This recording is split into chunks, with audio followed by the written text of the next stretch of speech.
Ofrenda is a Spanish word meaning offering, and is familiar to those who observe Días de los Muertos, the Days of the Dead. In many Central American countries, this annual observance is a time to celebrate, remember, and even commune with the spirits of those who have died. Central to this celebration are sometimes simple and often elaborate ofrendas. These are sometimes referred to as altars and are a way of showing reverence for and mindfulness of those who have died. They also are meant to be a table of welcoming, much like you would prepare for a guest who visits your home. They tell a story about those who have died while reminding us of our connections to our family and to our history. And they remind us that we are part of that story that continues, and so too is the person who died. Similar customs are common in many African diasporic, Asian, Oceanic, and European countries. They are some of the earliest evidence that keeping connected to those who have died, even if only in heart and mind, is an important part of our coping with their absence and healing from our loss. We respectfully borrow from this tradition, inviting you to create your own ofrenda, creating a home for your grief and a place to connect with your person who died. Today, we will get you started on your project, but this video is not intended to have you complete your ofrenda by the end of it. Rather, we hope that this will give you ideas and encourage you to be thoughtful and intentional with its design and the elements that you choose to include. We will show you some different ideas and techniques you can easily use to create an ofrenda that is meaningful to you. So as we get started, you need a base form for your ofrenda. And for those of you who have picked up an art kit, this is going to look very familiar to you.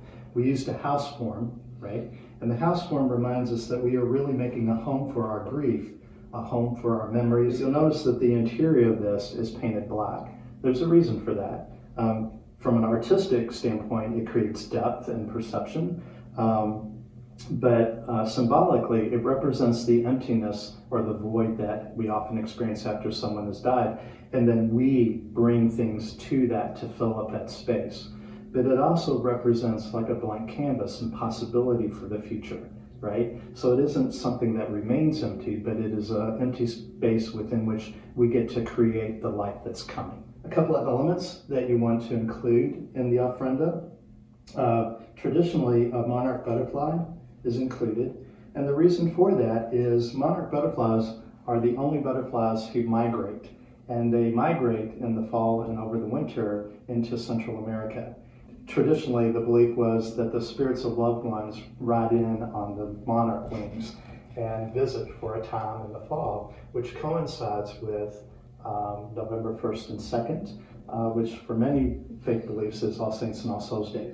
But the butterfly is also a symbol of transformation. The robin's egg reminds us that we need to nurture hope and possibility. The star is a symbol for wish, and many people believe that stars are the spirits of loved ones who are watching over us, protecting us. But it also is just a symbol of wish and hope for the future.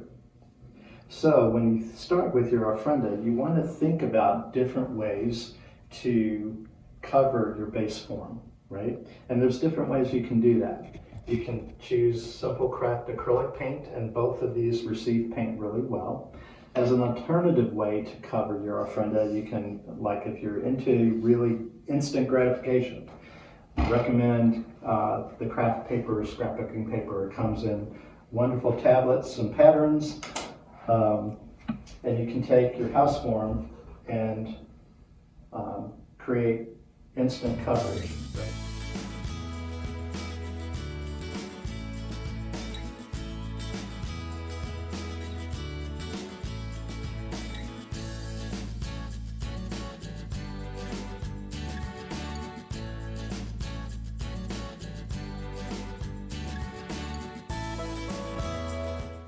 One of the most satisfying but time-consuming methods is to do mosaics, and mosaics can be made out of absolutely anything. These are a button jar of a grandmother, and so they started covering their ofrenda with buttons.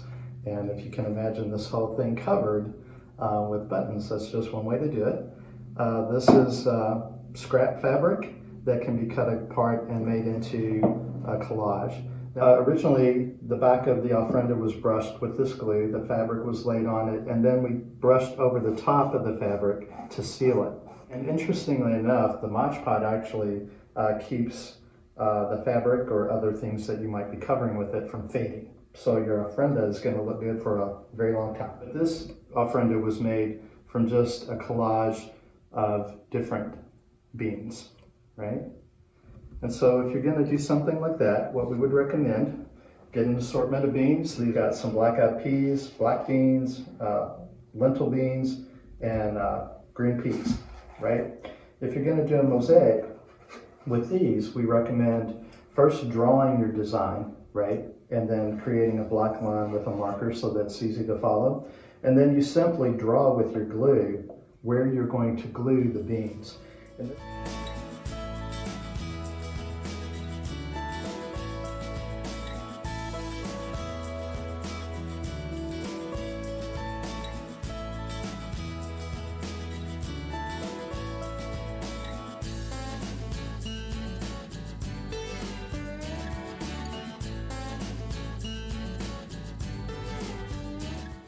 So this is another treatment for creating the outside of your ofrenda. And this is just traditional collage. We've gone through a magazine and selected images that are meaningful and phrases that are meaningful. And it's really interesting because you can look at almost any advertisement and find words that kind of have a different meaning when they're taken out of context, right? You attach your magazine images and words the same way. You take a little bit of your Mod Podge, brush it where you intend to place the image. In this case, the word is soar, and there's a hawk. For many people, that's a strong spiritual animal. And then once you've secured it, you want to paint over it. So when you think about continuing to create the outside of your ofrenda, again, magazine images, different words for magazines, greeting cards, poetry. We even downloaded things off the internet and just cut and paste on regular printer paper and then cut out. Other things to consider, memorials from funerals. You can print family photos on regular copy paper and include those in your ofrenda, like this one did here. These are simply digital photos that were then printed off on regular copy paper. Again, some of the phrases, when you think about different, looking at different magazines, don't overlook any of the advertisements, like heart monitor. Well, don't we do that, right? In our grief, we monitor our hearts, right? Or messages that are empowering, like make it happen, or give me strength, or keeping lighthearted, right? Fill with love. And isn't that what we're doing with our ofrendas? We're creating a space for our connection to our loved one and our family, and we're filling that ofrenda, that home that we're creating, with love.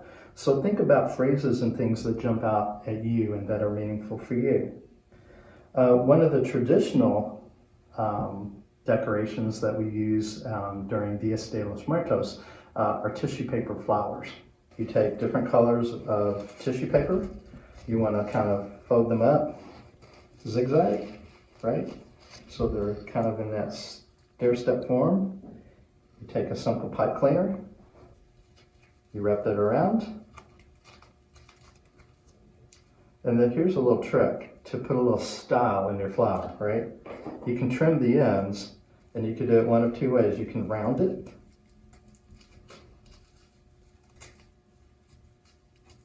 and when you separate this, it's going to look more like a rose or a carnation, right? Or you can cut it into a point.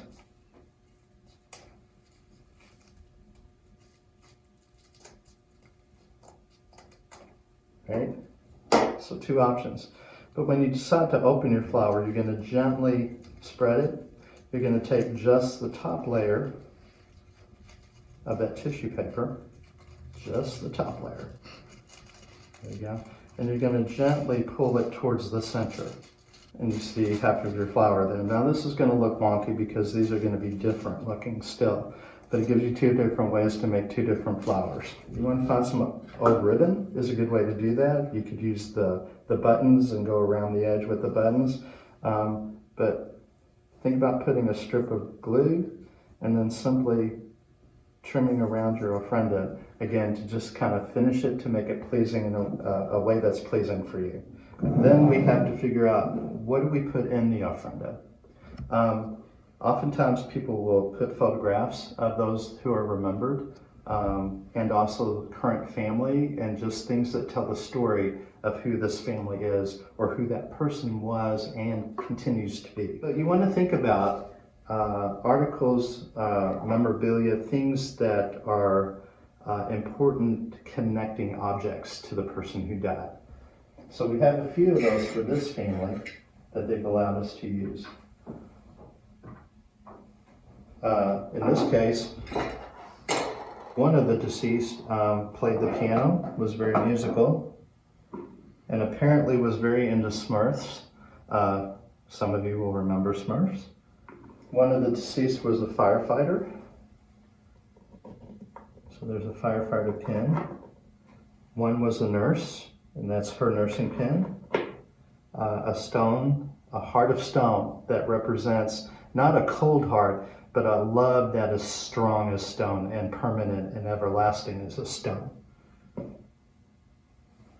One of the deceased loved nature, and so St. Francis is the patron saint of nature and being one with nature. This represents a connection to their faith belief. This is a hospital bracelet that belonged to the person, one of the persons who died, the last thing he wore. And so that became significant. And then this ofrenda also includes two other elements. One is a little votive tea light. And that represents not only creating a warm glow and a place of welcome, but it represents the light of the life that this person who died continues to be in our lives. So it's a nice tribute to them. And then the last thing in this ofrenda is a little simple bottle of bubbles.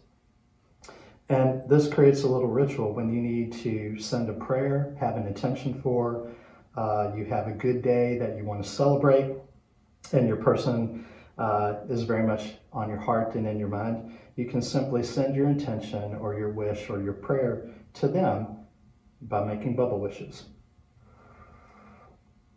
Like that. Thank you for joining us today, and we wish you good luck on your ofrenda. Please take your time, be intentional, and create something that is meaningful for you.